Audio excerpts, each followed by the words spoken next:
My dad was very violent, abusive alcoholic, so we had a lot of upheaval. I used to pray, to God to stop me dad hitting me mum. I walked in the kitchen once, my mum's feet was off the floor and he had her by the throat, her eyes bulging. That's probably where it comes from. I'm always waiting for something to happen. When my mum left me dad, she took us to live in Liverpool and she left us in the care of them, mum and that animal, her father. I'd get on his lap and he'd put me on his groin and it was horrible. So I'd get off and he'd put me back. And then he started touching me down below and he had these long fingernails. He stunk of that fairy soap. I mean, Mum was never really there because she was working and she had evening school. I just wanted a normal family life. There was this little girl on a Channel 4 show. She used to sit with a clown. And I used to wish that was me because she looked safe. She looked happy. The world could see her. They knew who she was. It was like an orphan. That's what I felt like. I started self-harming at 8 or so. I was sitting at the bus stop and I said, if this next bus is not a number 6, I'm going to cut myself. And there was this broken Coca-Cola bottle and, yeah. But no one noticed or said anything. I started drinking when I was 9. It took away all the anxiety of what I was facing at home. And we was back living with my dad and he was abusing me. And I was bunking off school, doing gas, deodorant, Tipex thinner. I used to go around flats on motorbikes, like vroom, doing wheelies and that. Oh, I loved it. First got arrested when I was 11. Thought what I've been through, getting arrested don't scare me. I'd be off me nut a lot, but it gave me confidence and didn't give a fuck what anyone thought of me. Really, I did, but I didn't. Do you know what I mean? I wanted to see how Jesus felt once, and I hammered a chisel through my foot. I didn't get right through to the bottom, though. And I'm saying all this, and I'm thinking it's fucking no wonder I'm fucked up. My first suicide attempt was 16.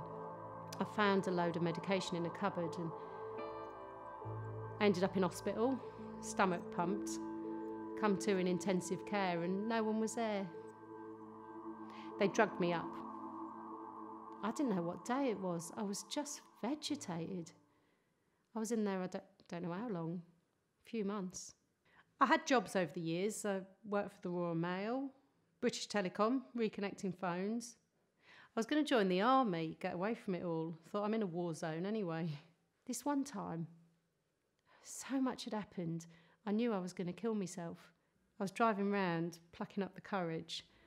Put the music up, put my foot down. I was coming down Goswell Road, zooming. It was a nice motor. And I've gone down the bus lane, slammed into second gear, music pumping. Now, I was blessed because the traffic lights for that bus lane was green. Had they been red, I probably would have killed 15, 20 cyclists. I just shut my eyes and 72 miles an hour. Car hit them lights, tumbled over, people were running out the way. And the state of that car, you wouldn't believe someone got out of that alive. And I walked away with a scratch on my finger and I thought, I'm fucking still here. I lost my leg a while back because of medical negligence.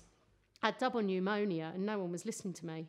My mum overheard this doctor saying to a junior, local pisshead, probably got trapped wind under a rib cage. And I'm rolling around. I'll never forget that pain, excruciating here. And I was pleading, Mum, just get a gun, shoot me. They ended up having to take the leg off. What was happening to me? It's like I was put on this world to be abused. I got so much pent-up anger. And the police, the authorities, they need to hear this because they just view me as a fucking waste of space, just like my dad did. Do you know what I mean? People automatically judge me because I took drugs before, but I'm recovered now. I don't need to self-medicate. I still need the help of a couple of pills, like my hands, they're red raw, because my blood pressure's so high, because I get so anxious, and that's how I am on a daily basis. It's horrible. I got raped within the first 3 weeks of being in a relationship. She stabbed me and pushed me down the stairs, and Louise from FLIC, she was there for me. It might have been nothing to her, but it meant so much, you know. She's got empathy, understanding, and I don't feel like she's going to disappear, you know. I swear to God, if she wasn't in my life, I think I'd end it. She's my anchor.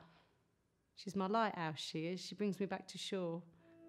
She took my cat, my little boy, Prince, so I could go into rehab. I'd lost the will to live, and they'd been asking me for a long time, will you go into rehab? And I was like, I can't leave my boy. And I lived for him and he lived for me, and he was my pal.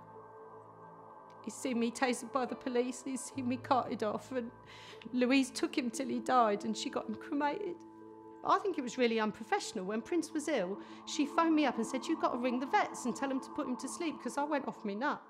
I've been angry with Amir at times, but I've never known any member to ever retaliate with anger. All I've known all my life is when I open my mouth, it gets smacked shut. So when I do get something out to a worker, cringingly, I'm waiting for a bop, you know. I want to volunteer, because I want to put something back. I was so proud teaching my niece her times tables, because she was saying she felt embarrassed, and I thought, hold on, she needs me in her life. So things are going good. But when things are going good comes disaster, but I've got to get that out of my head, got to go with the flow. I don't know who I am. I'm telling you straight, I don't know who she is. I know she's a really nice person. She's kind, she's caring, considerate, but I think there's more to me. I really do. I'm not blowing my own trumpet. I've got a hidden gem somewhere and it needs to be found, and FLIC are helping me do that. But I know I've got to put the footwork in, in spite of one of them being metal. I feel like when I tell people I've been abused, it's like a platform for them to move in on me.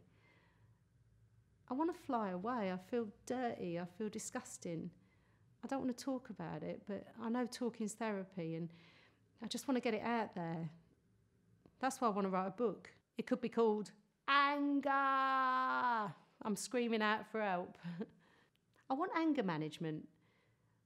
Equilibrium, yeah, finding a balance. My life's been all or nothing. That could be the name of the book and all or nothing. I'm still here. After everything I've been through, it's unbelievable. That could be the name of my first book. F-in unbelievable. Because you could not make it up.